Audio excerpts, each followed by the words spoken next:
Hey guys, it's Sam. 20 years ago, Greg Sestero starred and helped create a movie that has redefined the way we all think of motion pictures. The Room, Tommy Wiseau's masterpiece, once dubbed the worst movie ever made, and continuously dubbed the worst movie ever made, is 20 years old, and the celebration is on. Greg Sestero is running around the country showing everybody this movie. We're getting ready for Bob Odenkirk to remake it. Greg Sestero is making a bunch of movies on his own, and I talked to him about all of it here in the Not Sam studio. It's my pal Greg Sestero. I can't believe that this movie that I don't even remember the first time that I saw it, but I know that it was a while ago.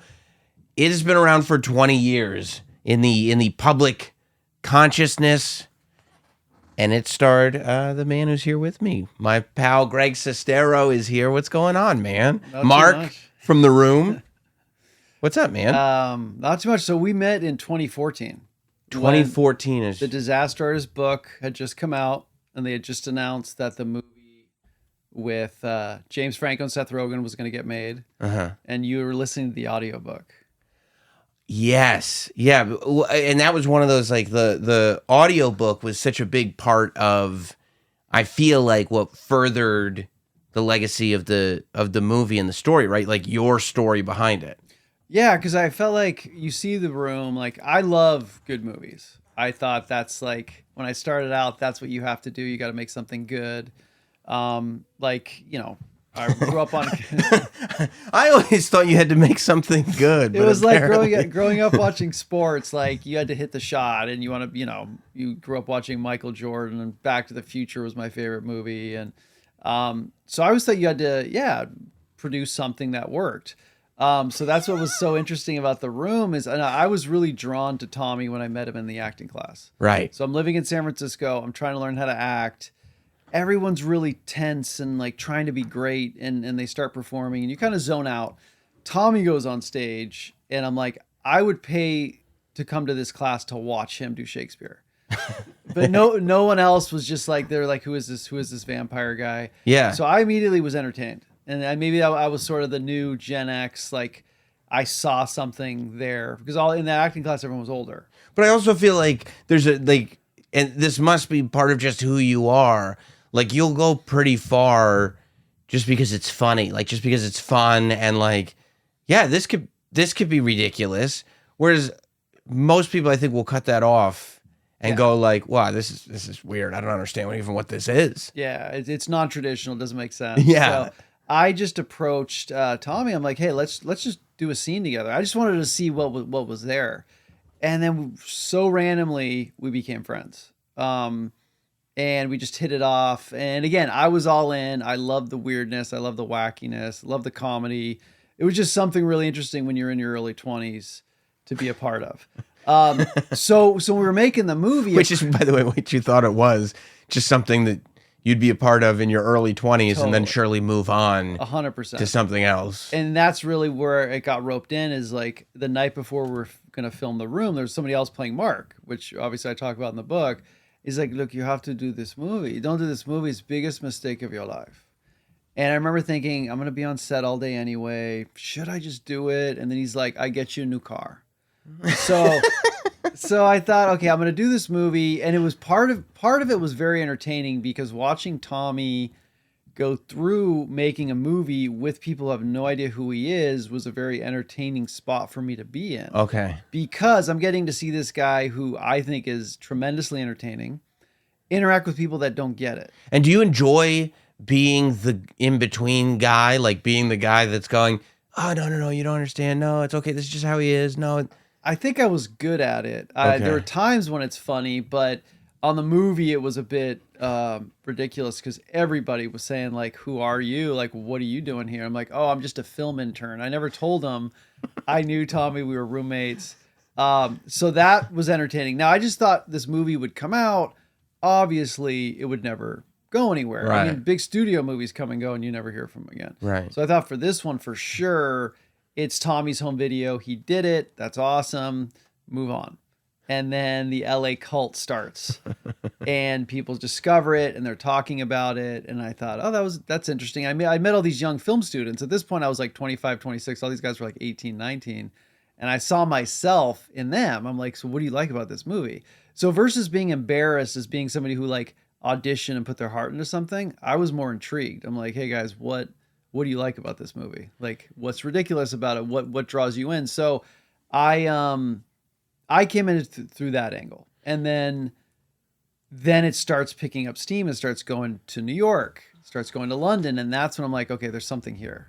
Yeah, but that's also, I think, like, that's probably why you're the perfect person for this to all happen to, because I feel like you still just kind of tackle it from a curiosity point of view, where you're like, I don't know what this is. What do you see in it? And whereas most people would try to control it, or control what the narrative was, or figure out like, okay, well, don't pay attention to this, pay attention to that, and maybe it'll lead to this, whereas you're just like, I don't understand, but you tell me. You know what I mean? Yeah, it's like, that's why when I do like Q&As and talk to people, it's almost like, hey, I want to know your story. Yeah, totally. Like, how did you discover this? And be like, hey, it was my first date and I wanted to break the ice, so I showed this girl the room and now we're married. Yeah. And it's just like, that's so that's cool. That connective tissue in the relationship, right? Is that that was their first sort of weird thing that they both loved. Totally. And the relationship starts to build around it. That's wild. And that's what you try to do. Like, I think any filmmaker, any artist, you create a romantic comedy to bring people together. And then The Room is supposed to be this like heartbreaking drama, and people like laugh and love it. It's just such a weird dynamic. But I think 7 years in, I was blown away that people were watching it, people were talking about it. And that's where I got the idea to write the book, because I thought, now, whatever The Room is, I know there's a good movie in this story. In the story, yeah, The Room is not a good movie, but the story of making it is a good movie. Totally, because it was trying to tell a story of friendship, of love, and I just, like, the narrative of The Room did what it did, but I thought, hey, the story, if you could just harness it, of the disaster artist, that could make a good movie. And so that's kind of what I set out to do with when I was writing the book, and that's when we met, was when that journey was first starting. Yeah, and I know that like we talked about it because it was a fascinating part of the book to me, that there's this part of it is when you have the opportunity to go be on like Malcolm in the Middle, right? And you can't do it because you can't shave the mustache and you or the whole beard. And so you decide to, like, Tommy says no, and instead of just blowing him off, you go, okay, well then I'll stick around, I guess. Now what's interesting here is that would have been the opportunity to work with Bryan Cranston, who would go on to do Breaking Bad, who would work alongside Bob Odenkirk, who, because you did stay on The Room, now you've worked with Bob Odenkirk. Yeah. That's amazing. It's weird all the Room world, just everything in the past, 20, 25 years, having met Tommy 25 years ago, having The Room be 20 years old this year. It's just, I swear to God, if I trace back to every step of this journey, it's almost like there's a cinema god up there organizing every step. Because if you would have taken one step this direction, none of this would have happened. And you seem pretty good with all this. Like, you seem pretty happy. First of all, I did notice that, like, I feel like in the last 3 or 4 years, you've been acting a lot more. Like, if you go through your IMDb, there's like, last 3 or 4 years, there's a ton of movies that you've decided to do. But also, you've never really been the guy who's going, I don't want to talk about that. I want to be an actor. I want to be known for this. I want to be known for that. Like, you're pretty comfortable with the fact that this is what people are obsessed with, and this is what why people are interested in you. Yeah, I mean, I think, you can't take yourself too seriously. Like, it's entertainment. A lot of it's like a lottery ticket. If you can be a part of 25, 30 films, no one ever connects to anything you've ever done. So The Room is just something that I find absolutely hilarious and unique.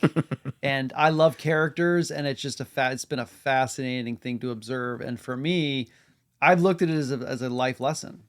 And so it's really liberating, though, when you do something like The Room and you ignite that crazy, and you got this crowd that comes and watch movies in the theater. Like, you're kind of free to take risks and try to do whatever you want to do. Like the pressure. I don't know. Actors, I feel like, are pretty self-serious, and they don't want to meet people or sign anything, and everything's so organized. But really, it's just entertainment. And so Yeah. I've enjoyed now like taking risks and trying different things, and just enjoying the process. Plus, you've kind of gotten to live in this version of Hollywood where the chains are off. You know what I'm saying? Like where there aren't people controlling anything. You're not really trying to please any specific master, right? Yeah, You're not that's a good trying, point. and I feel like most actors don't get there because they're constantly looking for that thing, or they want to star in this project, or they want to impress the right person. Whereas your path has been so unconventional. That's not a thing for you. 100%. Yeah, I mean, you got to deal with the 3 different reps and go through this. Right. And so for me, I just love the fun of making movies. Like the true joy, I think, where everyone starts to want to get into film or creation is that thing as a kid where you got a camera and you got buddies and you're like, let's make a horror film. Right. It's like that's what I think everybody really wants to tap into, and obviously progress and make something that eventually you can be proud of, the audience enjoys.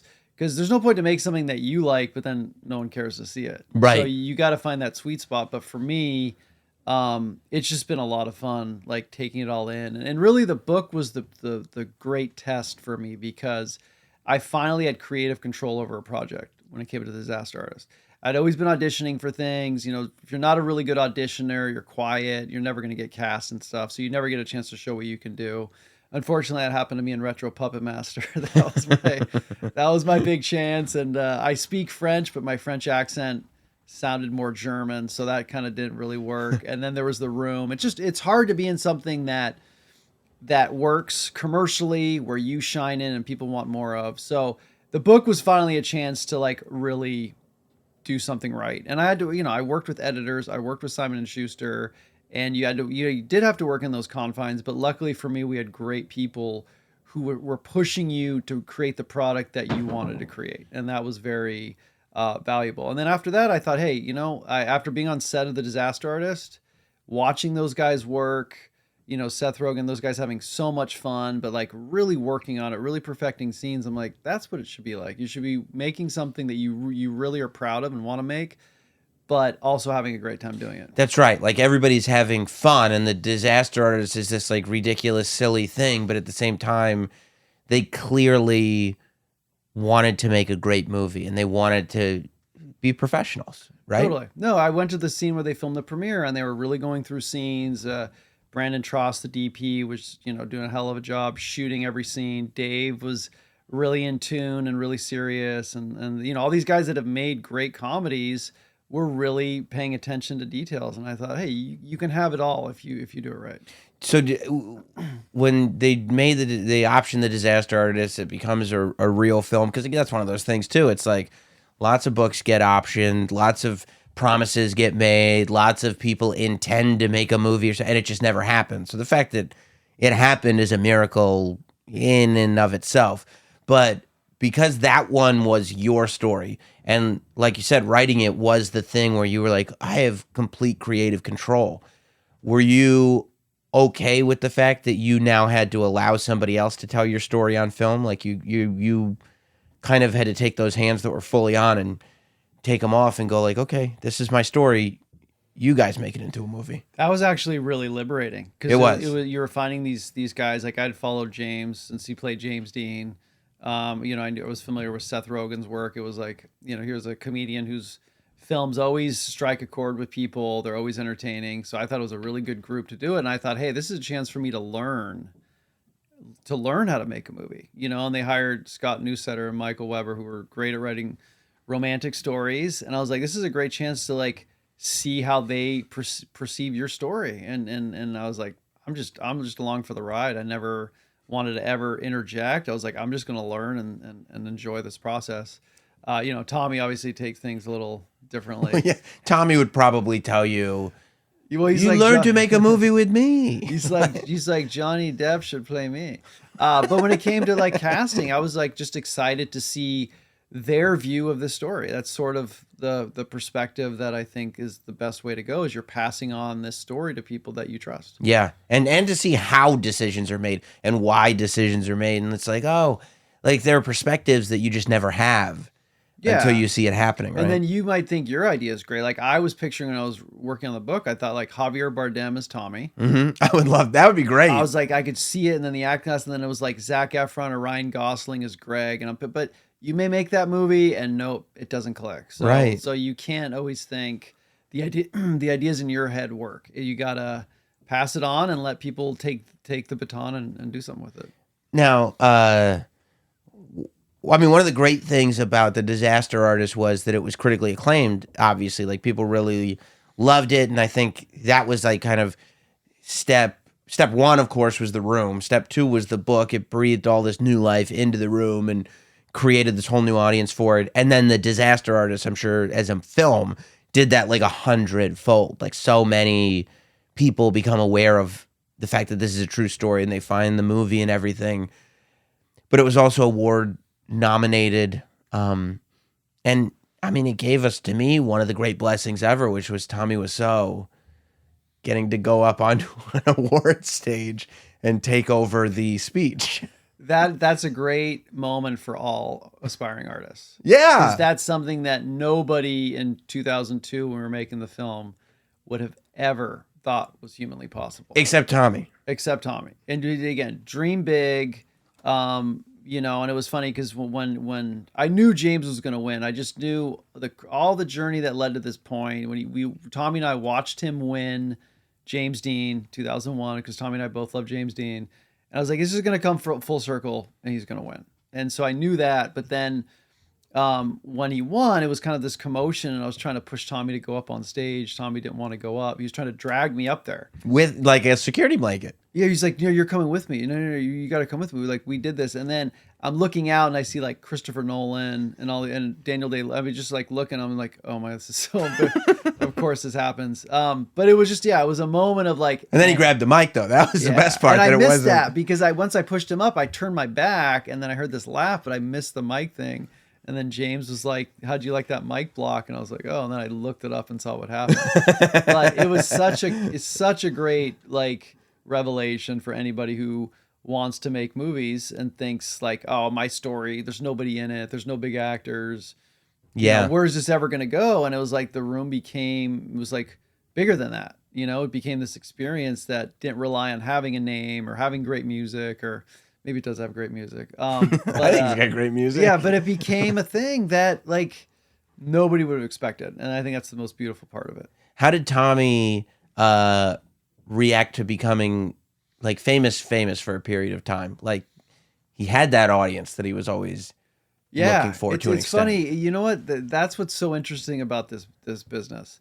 We start out we have these big dreams, and we want something we think will make us feel fulfilled, or that will make us give us our ultimate happiness. You know, you sit there with a crystal ball and you're like, if I had this, I would just, jump off a bridge with happiness. So, that's what started out with him, with The Room. And I think it was a gradual build up. And then speaking for myself, when I got the idea to write the book, the ultimate dream was for this book to be turned into a movie that would win awards and be nominated. Like, I thought if you would have told me the outcome, I would have been blown away. And then you get it, and it's not what you think.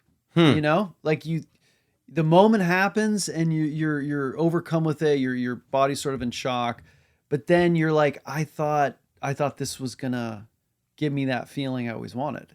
And that's where you sort of, I know for me it was sort of obviously I was like really happy for everybody involved in the whole project, but there's sort of this emptiness that you thought was going to be filled. And that's when you sort of realize it's not really about like awards or all that stuff. It's really about the work. Like when I think back on writing the book, it's those hard nights where you're trying to work out a scene. And, one session I was in Escanaba, Michigan, in this dreary hotel room in -2-degree weather, working on it. We're trying to figure out like which scene is going to work. And like, that's the stuff that I missed.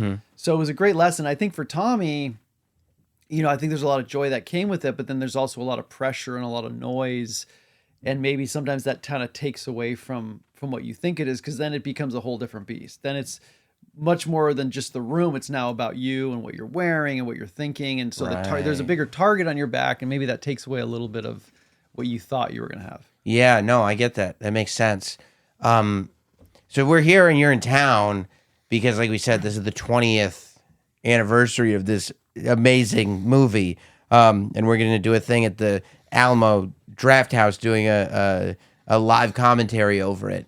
But before we get to that, because that means you're going to have to watch the movie and talk about it. Yeah. But before we get there, It means I got to work tonight. yeah. Bob Odenkirk, it's announced that to celebrate the Room's 20th anniversary for charity, they've redone the movie, kind of shot for shot with the original script and everything, all on green screen. And that Bob Odenkirk is going to play Johnny, that Tommy Wiseau played. How did that come about? So yeah, Bob's one of my favorite actors. I met him on set of The Disaster Artist. He plays the acting teacher who says you're Frankenstein. Breaking Bad is one of probably my all-time favorite show. And I didn't know who Bob was when I started watching Breaking Bad. And I just thought when he came on screen, he brought an element to that show that really changed the whole thing. He brought a comedy to it, a quirkiness to it. So I've always been a huge fan of Bob. And Acting for a Cause does a reading of a great American work every year. I didn't realize that was the context. Great Gatsby. And so I met the young director who had started all this stuff during the pandemic. He started doing Zoom readings of works, and he got really great cast, Florence Pugh, a lot of really great actors to come on board. And so that's what I was like, staged reading for charity. I mean, The Room is a classic American drama. Yeah, Tommy's New Orleans native. Yeah, and it's a Shakespearean, it's got some Shakespeare in it. And so it just came about that way. And Bob, Bob's known about The Room, and I thought it was a really interesting thing for, to not try to do a spoof and just have them read the script and see what happens. So it's just, I think it's something that'll be really intriguing for people who've supported The Room to experience. Yeah, I mean, I can't wait to see it. It's coming out in the, I think around again towards the end of spring or whatever. Through Acting for a Cause for AmFAR, which is a great foundation, but it'll probably be around the 20-year anniversary. Now, when something like that comes up, is that something that Tommy has to give his okay on? Like, how do rights for The Room? Well, because it's a charity thing. I'd spoken to Tommy, about it, but that's being like figured out. Because of course, it's a celebration of The Room and it's a tribute. Yeah. To whatever he saw with this film, and so of course he, want him to be excited and enjoy it as much as he can, even though there's only one Johnny. I mean, we know that. Nobody can. Nobody can do the banker with that hair and that suit. It's just like they'll never be that. But this is just sort of a celebration of I mean, an homage, really, just like a hey, and the fact that Odenkirk is doing it like especially right after Better Call Saul, right? Better Call Saul goes off the air, and it's like, what is Odenkirk gonna do next? I mean, we're talking about one of the great actors out there right now. Yeah. that has truly made it off of talent. I mean, if you look at what 100%. Bob can do, what he can write, he's just he's just an acting force of nature. And so again, like, it's how many movies can say they've had a book about them that got turned into a movie, then a reading with some of the best actors. So yeah, it's just a testament to the Room is whatever. It's a glitch in the Matrix, and it's still bringing people in. It is. That's what it is. It's a glitch in the Matrix. It's a great way to describe it. And you got to you were involved in the making of this. I don't know how much you're saying about that or whatever.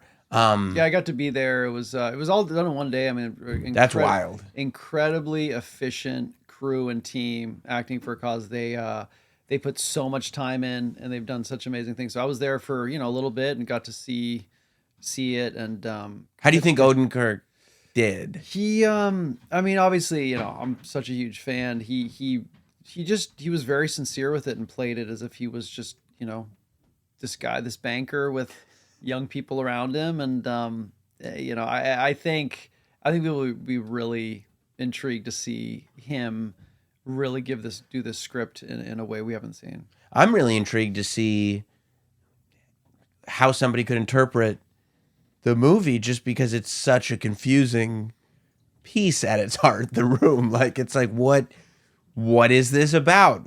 what is the room? Like, what room are you referring to? Yeah, you know how what? does Like, it- there's just so much. There's far more. 20 years in, there's far more questions than there are answers. Yeah, and to me, it's been really fascinating to see young 12-year-olds, 15-year-olds come to shows and, Yes. and quote the film. I'm like, with their parents. And Wow. I was like, what are you seeing in this movie at that age that's captivating you? Because for me, when I was like 8th grade, it was like everyone thought Die Hard was cool. Right. It was like, which is an action film that yeah, it stands the test of time. But what is it about The Room that fascinates these young kids? Maybe it's like because these days there's just so much available. Like you can look up the history of The Room super easy. Like a 12-year-old can become an expert on The Room in a day, right? And there's just so much out there. Like when we were growing up, everybody loved Die Hard because whatever was playing in the theaters is what you were saying. Yeah.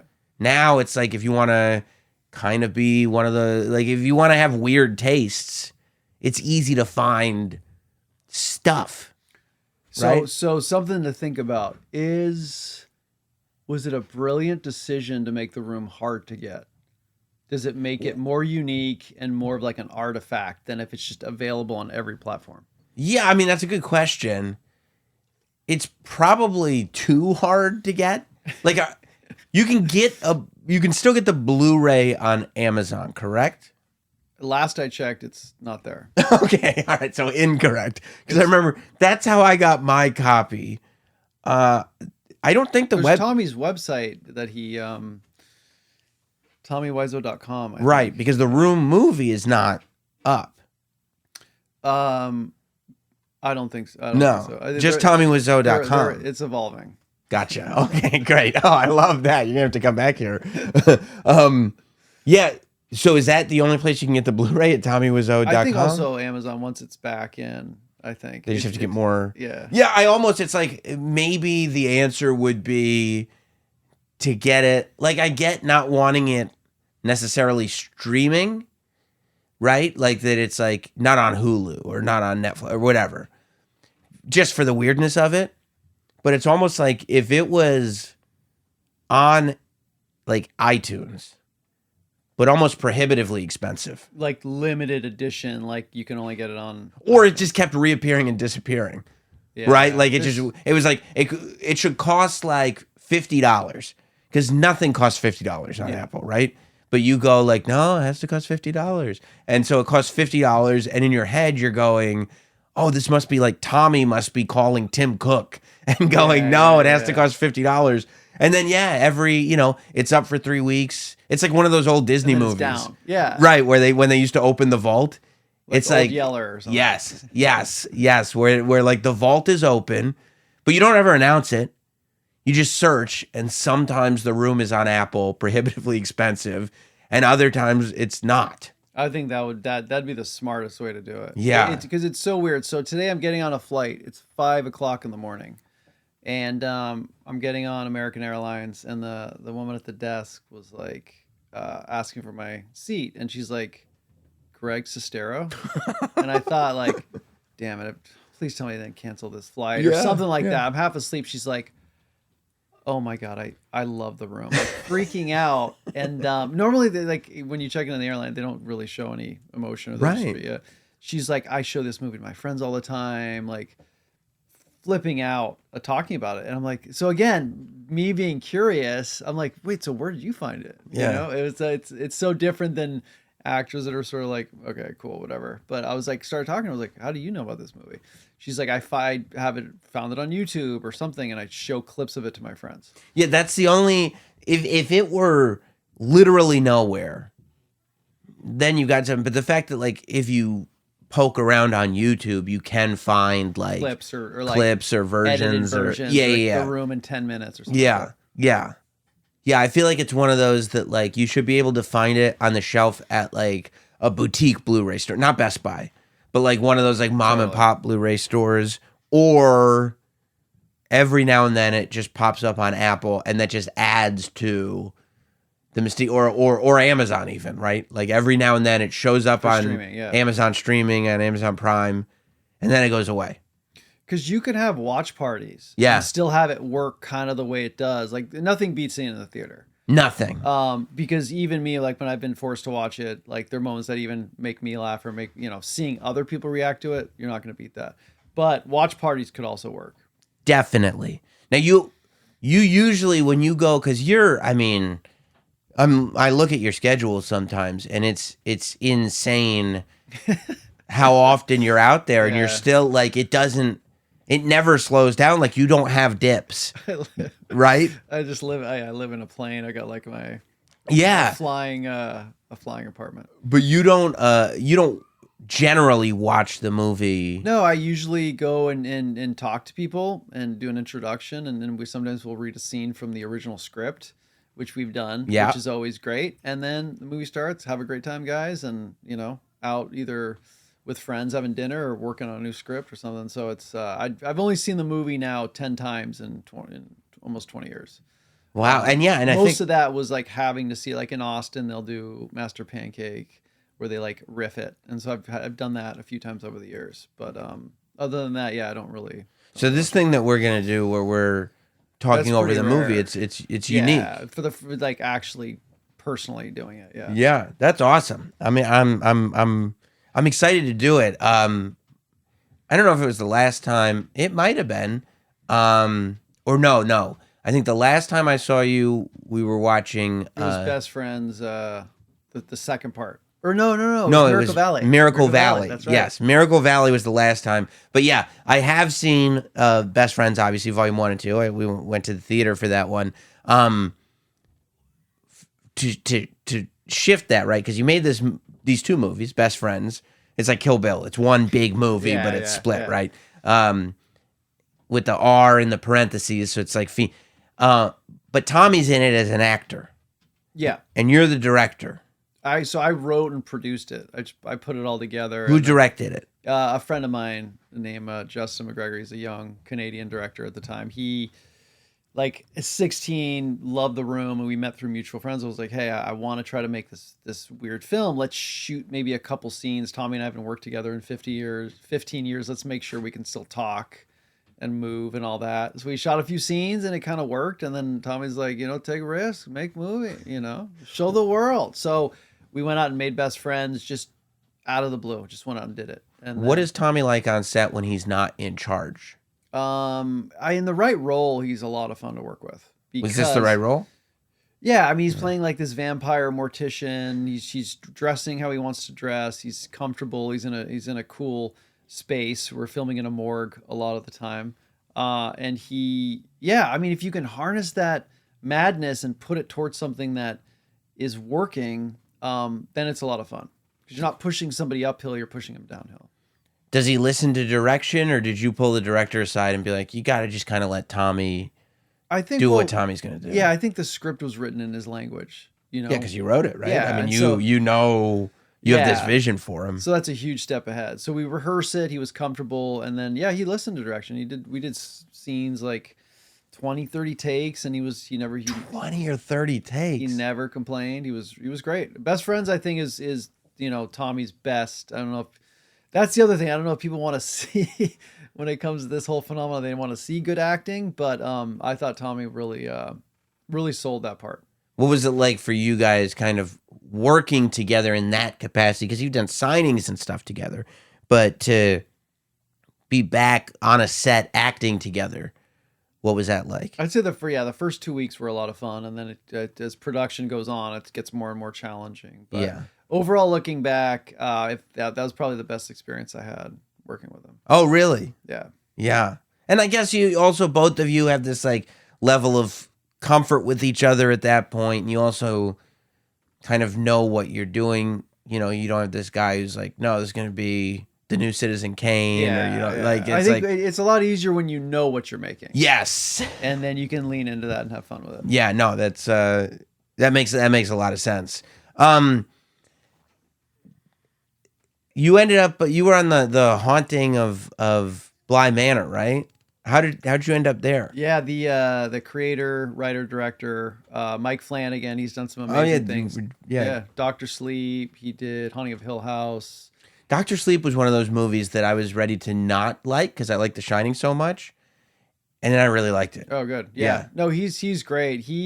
So I met his wife, Kate Siegel. I did this horror convention a few years back, right before the pandemic, and it was weird because I've never really done horror outside of Retro Puppet Master, but I was there at a horror con, and so she approached me. She talked that Mike really loved the Disaster Artist book, and he wants to give me a role in his new show. And at the time, I hadn't seen the other show, and so we connected. And it was really cool getting to work on Haunting of Bly Manor. We remained friends, and he's also reads the role of Peter in the room reading as well. So that's awesome. But yeah, no, it was great. It was a really fun surprise too, because we had filmed it just right before the pandemic, and so Haunting of Bly Manor came out during the fall of 2020. And where most people needed a boost, and they're like, "What the hell are you? Well, you're in Bly." It was such a great surprise for people to see. So, What was that? What was the pandemic like for you? Somebody who has traveled so much, like all those live shows must have shut down for a good it was. year and I was change. supposed to be in Switzerland and all these other places, but screening the movie. yeah, That's but amazing. it was kind of cool because I had rented this ranch in the Arizona desert, like this beautiful property in the middle of nowhere, and we made Miracle Valley, and we just wrapped, and I was going back to LA to chill, and then the pandemic happened. I'm like, I still have that place in Arizona where we made this horror movie. Why don't I just go back there and just chill? So I went back there during the pandemic and just like got really into wine and UFOs and just hung out there for like 6 weeks. Wine and UFOs. And there were I came across some really weird people out there though. It was almost like more dysfunctional than LA. And we're talking like I was living in the mountains and in the high desert. And so That's back to your curiosity, by the way, that you're just like, let me see what's going on with these people over there here. There was like a cult out there that I came across. And they would write a daily newspaper and deliver it, like, because it was like literally a small spot where people were hiding out for the pandemic, and they would like deliver it to your door. Be like, this is the Daily Times. We're going to create a film festival for this little area. What are your submissions? And I was like, dude, this is even weirder than LA. But I had a great time. I was out there. I rested. Wrote some scripts, went on hikes. I came across this, I'd take a hike every day through the mountains, and I came across this freaking dragon walking on the dirt path. Whoa. Have you ever heard of a Gila monster or something like that? I didn't know what it was. I just saw this thing that looked like it escaped from the zoo. And how big was it? It was big, and it turned, and its tongue shot out, and its eyes looked at me, and it's supposed to be one of the most poisonous reptiles. This thing was talking like a big like a cat, or like what? Like it looked like a gigantic like lizard thing, almost like a baby alligator type size. Yeah. But it was just it's something you're not supposed to ever see out in the wild. It was like, but you were in like the desert mountains. Yeah. So I was like, okay, damn. Now I'm scared to go out and walk. So I don't know what else I'm gonna do. There's this cult who's delivering newspapers to my house every day. So what I did late one night, I just packed everything up and got the hell out of there. Split. So the dragon, that was it. That was like, this is the one, like I'm waiting for the one thing to be like, what is going to. Yeah. And then there's scorpions out there as well. I pieced out and then drove back, and I thought, I've been out here long enough. Things have to have ended. Oh yeah, because you're kind of shut off. Yeah, I'm totally shut off, and I'm like, I'm gonna start driving. You're getting your news from the cult. They're like, we're healed. Life is great. So he's like, I'm gonna drive back to California, and then it was even worse there. And then I didn't have the place anymore, and I was stuck in California. And it was just weird, except they were pretending that it wasn't weird. Like it was terrible. Like going in, you have to be, going a line, and everything felt like horrendous. So yeah. I was like, I don't know, maybe I should have stayed in Arizona. with the cult, like, okay, when you say this cult was putting out a newspaper, was it news about what's going on right there? Was it the news of the world? Was it just the inner workings of the minds of some of the more head members of the cult? Well, they were kind of upset at me because they knew I'd filmed a horror film on my property. They didn't like that. They thought, and they found a bag of blood in one of the sheds. Fake blood. Which was from the film, but they didn't know that. So they thought that Miracle Valley the movie is what started the pandemic, like a curse. They believed it. No, they so I felt when I drive out or go somewhere that they had their eye on me in a really weird way. Did you? But I feel like there's some part of you that likes that. Like you like when things get weird because there are, and I think that maybe it doesn't even occur to you. There are a lot of people that avoid weirdness. Totally. Like the minute it gets weird, they're like, we got to get out of here. We got to explain ourselves to you. We got to do something. You're like, they think my movie started the pandemic and now they're all watching me. This is kind of This could get interesting. Yeah. Why don't I make a movie about that? Right. Right. No, I totally do. I'm only myself to blame. You just value stories. Yeah. Like you don't even consider like you can't create those kind of characters, right? Because they'll be hollow. You gotta encounter them and then find a way to harness it and put that into a story. So that's sort of what I was doing. I mean, I feel like that's what you did with Tommy. You're like, yeah, I'm gonna move in with this guy. Like that sounds like a great idea. Like, it's gonna make a great Hollywood story. That's what I mean. Most people would be like, no, I'm not. You're real weird. I'm not gonna move in with you. But you were like, no, I see something else with this guy, and also I want to see what is the purpose of this? Where is this all going? It is really crazy when you mention that to think back. Yeah, if I could jump back into my mind then, like I wouldn't, you wouldn't do it. I'd say I think I'm gonna chill in Northern California, wait for the next LA rush. What I'm gonna do? It's really an insane impulse that you have to be like, okay, this is. It's a good. You know you're heading into like the storm. Yeah, Let's just do it. Yeah, I mean, famously, there's a scene in the movie, but you talk about it in the book that your mom was like, "This is a terrible idea. You should not do this. I don't want you to do this at all. This is freaking me out."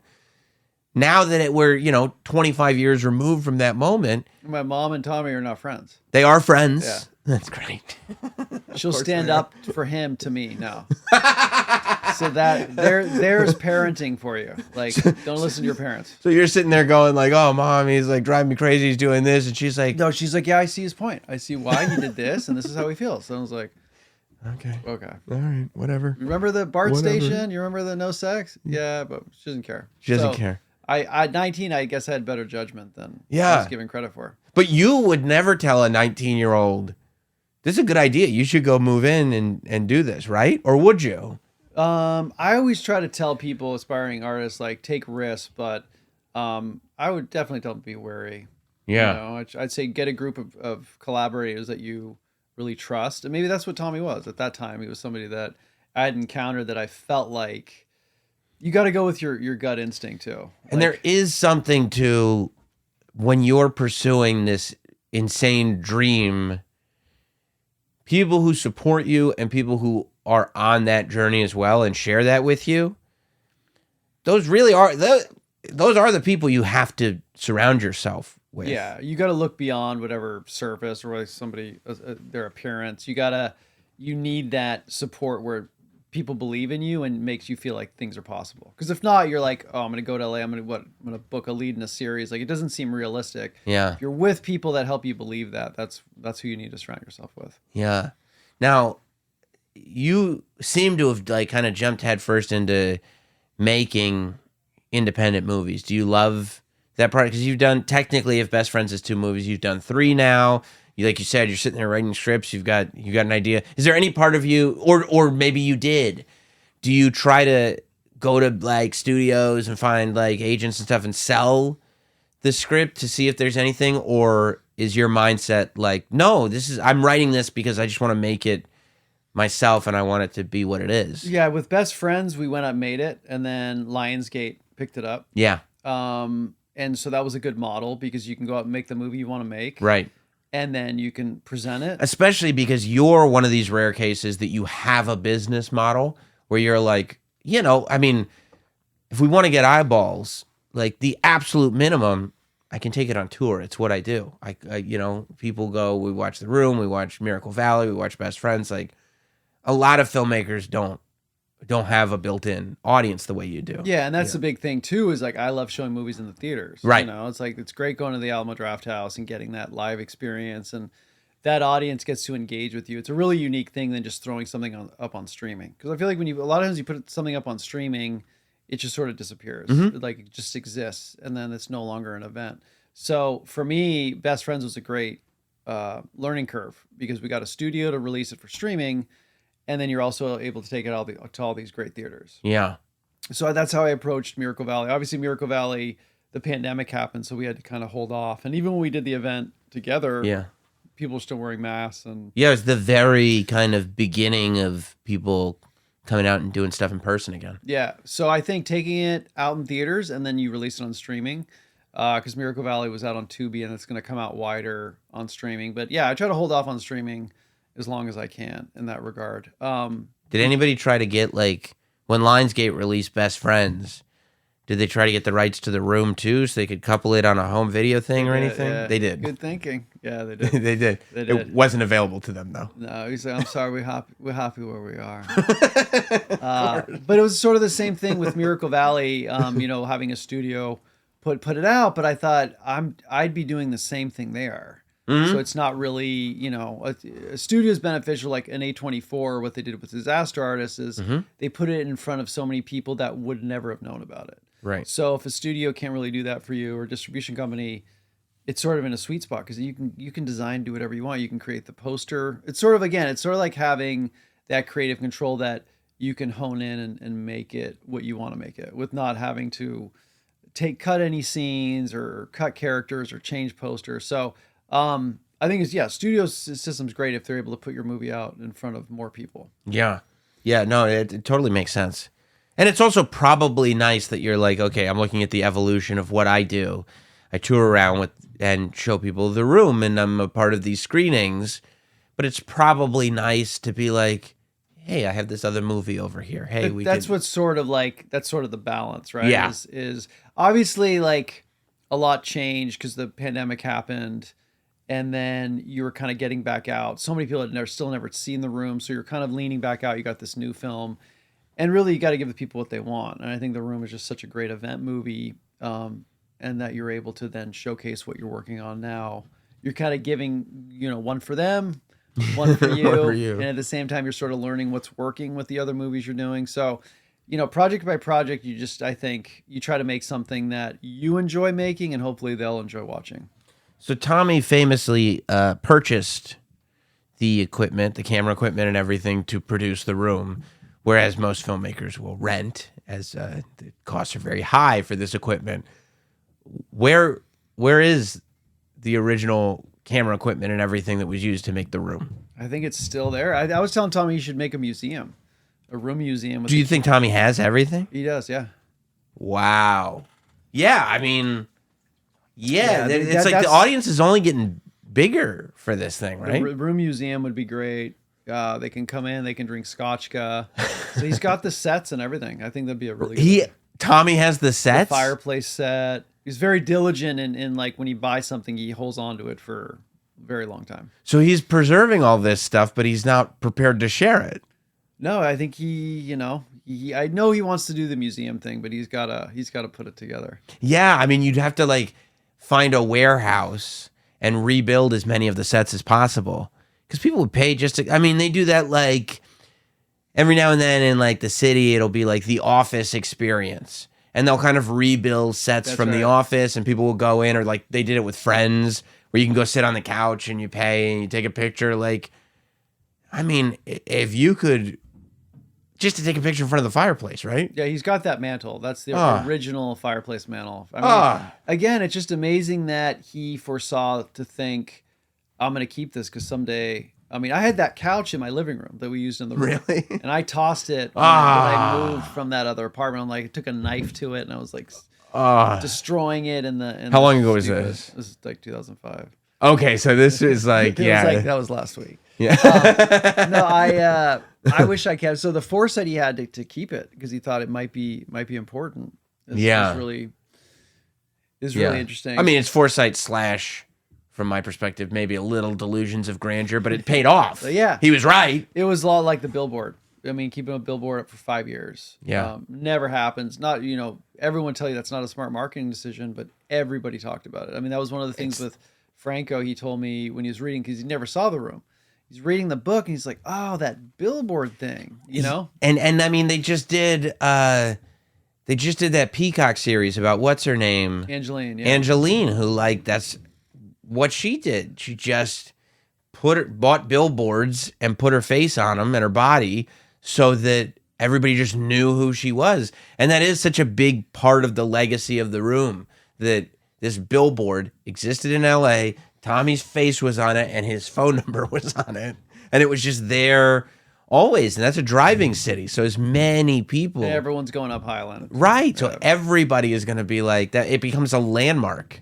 But what's fascinating, you could try to do that again and it probably wouldn't work. No, because it wasn't intentional. Right. It was done for pure reasons. True. Like it was done not to create viral marketing, not to create. It was old school marketing. Billboards back then meant a lot more than they do now. Right.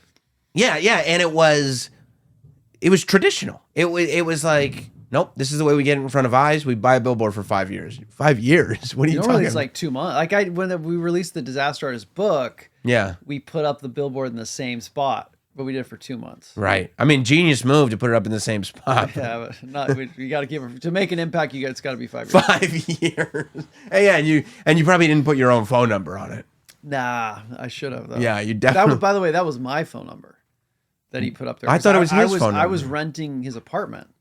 323-654-6192 was my phone number. That was the first number I moved to LA because I was renting Tommy's apartment. So when that billboard was up there, that was your number. Luckily, I just pieced out at that point, but that was the home phone number. So who lived in the apartment after you? Tommy.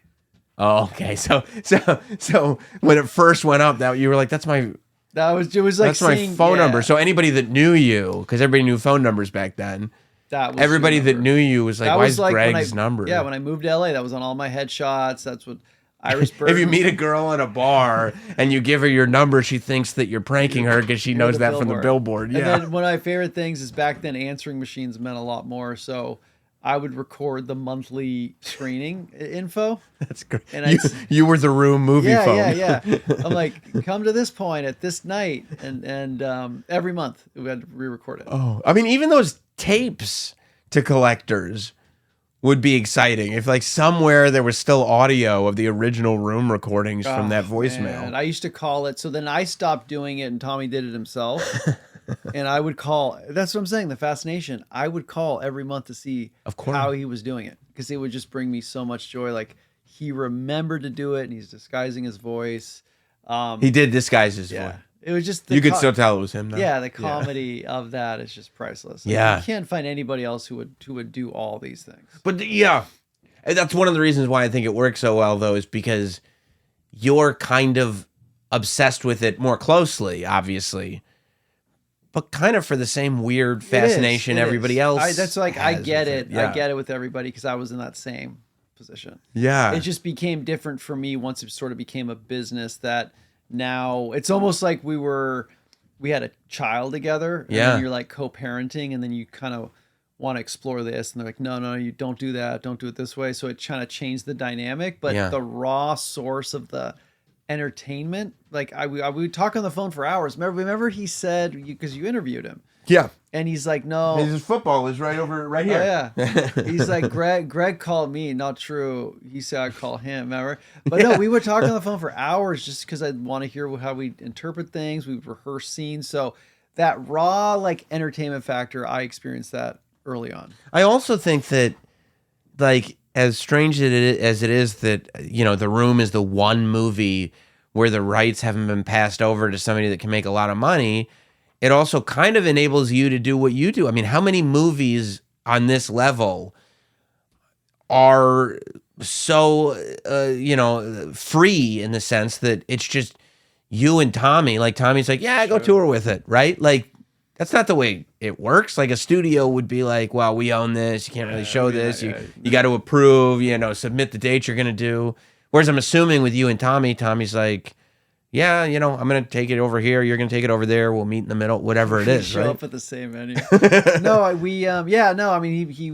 We worked together since the Disaster Artist, I think. So, but obviously the more people that see it and appreciate it, it's just good. The better for both of us. But yeah, no, we've sort of teamed up and tried to do our part for it. But you're right. I don't know any other movie that's completely independent, Right. that is able to, because been around the world now, and there's so many theaters that are struggling. They need content. Not many movies coming out. And the Room is something that's kept a lot of these places in business. So the whole thing has been really fascinating to be a part of. So are you still meeting people that are seeing this for the first time? 50% of the people. No. Yeah. Wow. In some cases, like 60%. Never seen it. And they're just hearing about it. They see the post. Oh, that's that movie I've heard about. Oh yeah, no. I had a great conversation with this one person, never seen it, and they're like, that mom needs to be checked. She's trying to get her bag. What's up with the daughter? Did anybody tell her she's like messed up? Just giving these like firsthand impressions of this movie they had no idea existed. Are there any, because like what's interesting, I think it is a very interesting thing that the same questions that you've been presented with for 20 years literally at this point you're getting hit with them again as if it's the first time you've heard it. Are there any questions about the movie that get raised to you that you're like, oh, nobody ever asked me that question? Like when somebody sees the movie for the first time, are there moments that you go, oh yeah, that's one that nobody's really picked up on? Yeah, they're pretty obscure about like the friends, like why would the friends come in and ask this or do this? But most of the questions come from seeing or reading the book, then seeing the movie. Then they combine those two elements, and that's where they'll pick something out of the book of a personal story and then say, do you think that's what's being reflected in the film? Or do you think so that's where I think, that's where questions come up where like they surprise me. Well, that probably keeps it really interesting for you because now people are able to kind of psychoanalyze the whole situation because they know the kind of full story. They know the background. They know like what was going on with you and Tommy at the time. It's like seeing a sequel or prequel. Yeah. There's like stories within stories. There are people, though, a lot of people who read the book, like the book is their first exposure. Yeah, there's some people with that. They just picked it up at the library. Wow. They're like, my friend gave it to me, and this is completely insane. I wanted to check in on you to make sure you were still alive because the book reads like a horror thriller. I was like, really, which scene? No, that's true. Yeah, there is something disconcerting about sleeping on the floor and hearing a whole new world getting sung in the shower. It brought me a new appreciation for Aladdin, though. Yeah, I feel moved like into my top 3 Disney movies. I feel like from going forward, that song would have a completely different context. Yeah. Every time I hear it, it's just like, man, this brings back some good memories. Yeah. That's why I dressed up as Aladdin last year for Halloween. Did you? You went to Disneyland dressed as Aladdin. Wow. Did you go with Tommy? I had a Jasmine, of course, but it wasn't Tommy as Jasmine. How great would that have been? That would have been. But all these people were like, "Can we get photos? Can we get photos?" And I was sort of like the hat and sunglasses, and then no idea. They thought you were Disney characters. Yeah. And then it was weird because then they were all like a group hounded me, and they're like, "Can you sign my Disney book?" Yeah. You know what happened? I don't know. Out of nowhere, a Disney rep came and they said, "You can't sign that. We'll have to kick you out of the park." Wow. They're watching. Out of nowhere. It was just... You know why they said... I'm like, I'm not Aladdin. Yeah, this wasn't your intention. You're just like, it's Halloween. But that's probably because we took the kids to Disney over the summer. World or... Disney World. Okay, I love Disney World. Yeah. But I had never realized this. My son he was 5, he's 6 now, but he was at that age where like... He got the autograph book, and he didn't even care about the rides. He just wanted to meet the characters and get all the autographs. And so he met Mickey. He met some of the characters a couple of times. He met Mickey over here in Hollywood Studios, and then we did a character breakfast. But when I started going through his autograph book, they signed the same. Right? So it's like, even though like those characters are clearly taught, this is what Mickey's signature looks like. This is what Donald's signature looks like. So whoever's in the suit, that sort of suspension of disbelief is never broken, right? So if you don't sign like Aladdin, I haven't seen. You can't sign that book. Aladdin. Maybe I was the only one. I remember when that episode of Full House, when remember like all the ABC sitcoms went to Disney World because Disney owned ABC, right? Yeah. So, but that episode, I remember DJ's boyfriend Steve was Aladdin. Really? Yep. Yep, for sure. I thought I was original. What did your son have a favorite ride at Disney World? I mean, he wasn't much of a ride person. Like He just wanted to be in. It was like it was all the characters. Like he found Peter Pan in like Fantasy World or whatever it's called, and I swear we were sitting there for maybe 20 minutes, and this guy who's doing the Peter Pan character is just running around as if he's looking for Captain Hook, and like my son was just running around with him the whole time, helping him go. But like he would have stayed there all day. He didn't need to ride anything. 5 to 8 is such a good age to take him to Disneyland. Yeah. Well, how old do you think for his first screening of The Room? Probably get up to like 11. I'd show him 11. You would do? I'd show him the High Mark clip. Right. Get him going with that, and then get him interested in some of the weird clips. So when the sex scenes come on, he'd probably just be disinterested. That's what great advice. Because I remember, and I think I've told you this before, when I showed my wife The Room for the first time, we did not have the same experience that couple had. It wasn't your bonding moment. No, it wasn't. It was like, okay, my husband's into some weird stuff. But I will never forget, like the sex scene came on for the first time, not the second time, the first time. And my wife goes, this isn't going to happen, is it? What are we watching? Yeah. She thought, especially once the thrusting started, she thought it was like a Skinamax thing. That's something I actually brought up on my show, is the theory, will Bob Odenkirk show ass in The Room reading? Will there be... I mean, if Odenkirk is really doing this, there should be some thrusting. That's something I didn't think of. Happening, yeah. If they did, I wasn't there for that. That would have been great if you were like, look, Bob, we're really happy you're here, but you're going to have to show ass. If you're going to take this seriously. This movie. Yeah. I mean, this is an essential plot point to the film, Well, now we know it'll be, if it doesn't happen, it'll be a lot shorter. Yeah, it'll be if that one scene doesn't happen, it'll be at least 2 scenes shorter. It comes out as like a short film. Yeah, I think it'll be great. Well, man, I'm excited. Is there anything on the horizon?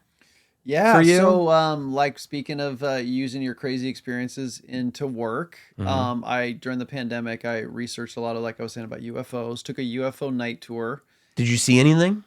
I mean, the guide was saying, that's a UFO, that's a UFO. We had these night vision goggles. The whole thing was so bizarre that I documented it. And so I wrote a script called Forbidden Sky. It's a story about a radio host, a lot like this. He wishes he had this set up, but instead he's living in Roswell, New Mexico in a trailer. He's kind of like this conspiracy guy. He was on a really bad sci-fi TV show when he was younger. That got canceled, but he didn't comprehend that it was bad. He still thought it was good, so he's still carrying on this character. I wonder where that comes from.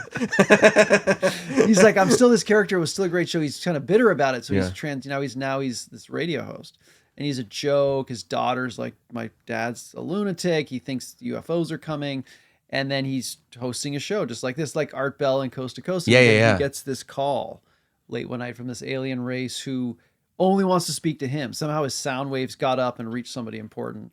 And now he's the mediator between Earth and this alien race. And a lot based on this weird group that I'd met in Arizona. So we're going to hopefully, get it out there, start making it later this year.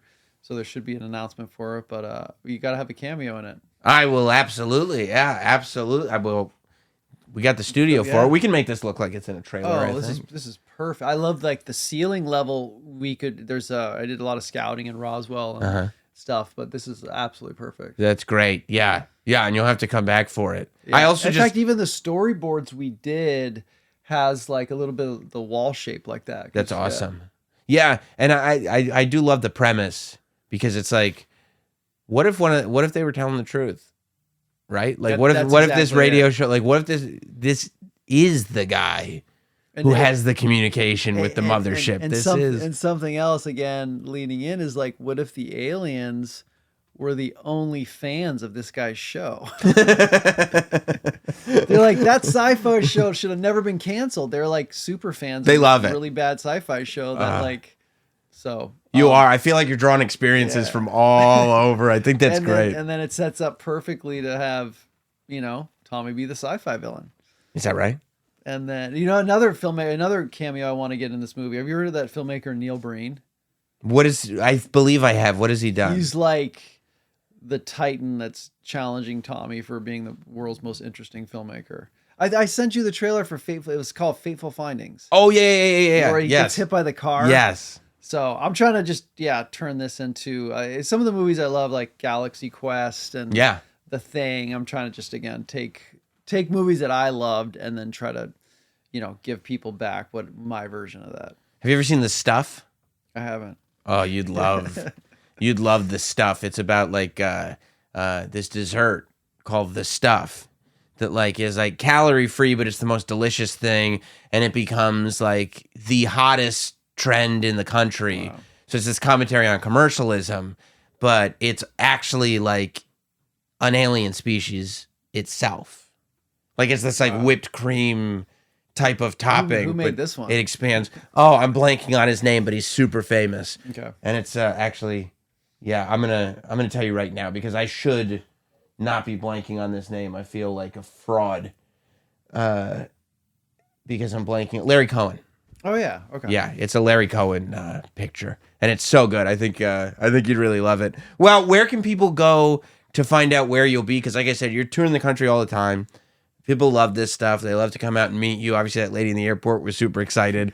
So where can people keep up to date with where you'll be with The Room and your various other projects? I'm usually just at Greg Sestero on like Facebook, Instagram, Twitter, all that good stuff. I'm trying to be more active on it. I kind of took a break during the pandemic. Yeah. But, and then for the new movie, Forbidden Sky, we're going to launch, actually. First time I've ever done this, we're going to team up with Kickstarter. We're going to do something. Oh, that's great. So people can, celebrate The Room's 20th anniversary. We're going to have people be a part of it, maybe have a small role, whatever. So, that's fun. Yeah, so that'll be hopefully announced soon. Well, yeah, I mean, you'll have to come back for it. We'll help you promote the Kickstarter and everything. Can't wait to see The Room again. I'm so glad I have my Blu-ray of The Room. Probably my favorite thing when I interviewed Tommy was I was like, The Room is the only movie ever that's shot simultaneously on film and HD video. And he was like, yeah. And I was like, and I got the Blu-ray of it. He's like, yeah. I was like, it's the film transfer. He's like, yeah. He's like, well, why wouldn't you use the HD? He's like, no, film's better. I was like, okay, of course it is. Well, they had to shoot the whole movie to find out. Right, yeah, of course. You can't just do one scene. Like, what if you're wrong? You had to get all the way through and be like, going to film. I mean, that HD footage has to exist somewhere, right? So back then, HD was shot on little digitapes. Right. So there's hundreds of those tapes. Who has them? Tommy? Tommy, yeah. I mean, I had a few of them because they shot like behind the scenes and outtakes and stuff. Like that little documentary that I shot. Yeah. That I has some of that, but he's got hundreds of those tapes. Oh. A recut. His director's cut. His place has just got to be a gold mine. Yeah. It's awesome. It's got all kinds of underwear and everything you'd ever Tommy was selling Street Fashions USA. Oh man, great catching up with you, man. Thank you for coming by. Anytime. Thank you.